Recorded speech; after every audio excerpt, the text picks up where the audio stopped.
तुम्हें नींद नहीं आ रही ना?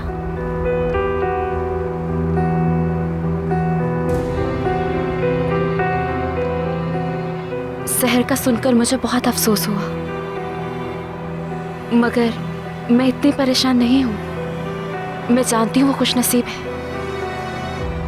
तुम हमेशा उसकी मदद करते रहे हो, तुमने हमेशा उसका साथ दिया, और मुझे यकीन है यमान, सहर तुम्हारी वजह से बहुत जल्द खैरियत से वापस आ जाएगी।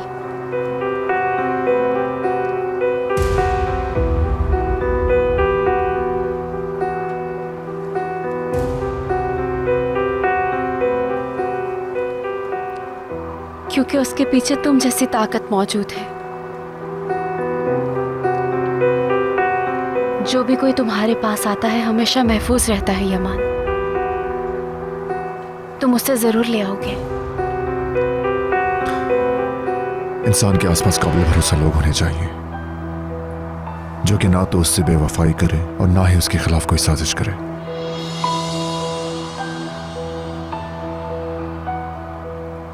बहुत सर्दी है, क्या अंदर चले?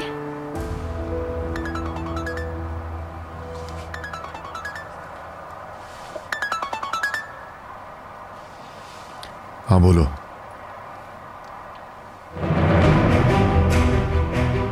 ये सब कुछ कहाँ हुआ? जेल में? क्या मतलब वो जख्मी है? जो कुछ हुआ सब कुछ बताओ मुझे। किसने किया है ये? कौन से हॉस्पिटल लेकर गए उसे?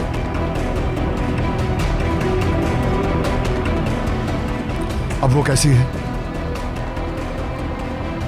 ओके, मैं अभी पहुंचता हूं। क्या हुआ सहर को यमान?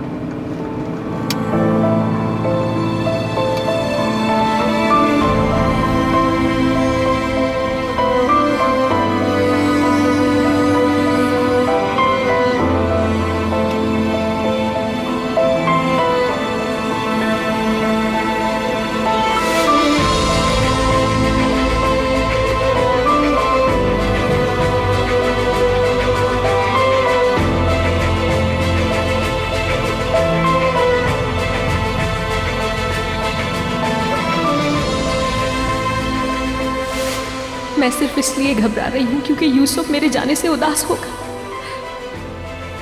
वरना तुम पर भरोसा करती।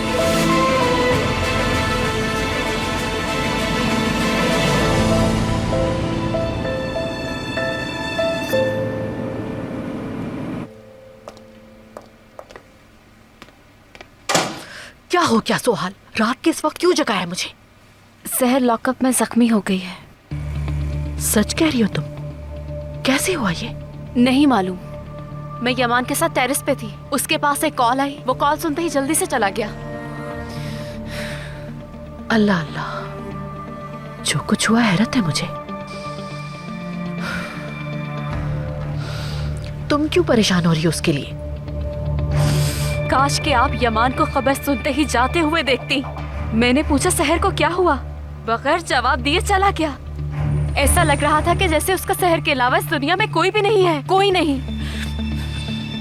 उसका रवैया बिल्कुल दुरुस्त है। वो सहर की वजह से पछतावा महसूस करता है। जाहिर है सहर उसकी वजह से जेल गई है। वो कोई पछतावा नहीं था, बता रही हूं मैं। पछतावे से बढ़कर था। जितना मैंने आज देखा, वो उससे बहुत चाहता है, बहुत फिक्र करता है उसकी। बल्कि वो यूसुफ के लिए कभी इतना परेशान नजर नहीं आया। पता है, साफ साफ खालिस और सच्ची मोहब्बत की चमक देखी है मैंने आपा। ठीक है, हमने अब तक जो कुछ भी किया, हमारा हर प्लान बैकफायर कर गया। आपा, हमने उन्हें अलग करने का जो भी प्लान बनाया, उससे वो और करीब आते गए। आपा, जुहाल, बात समझने की कोशिश करें आपा।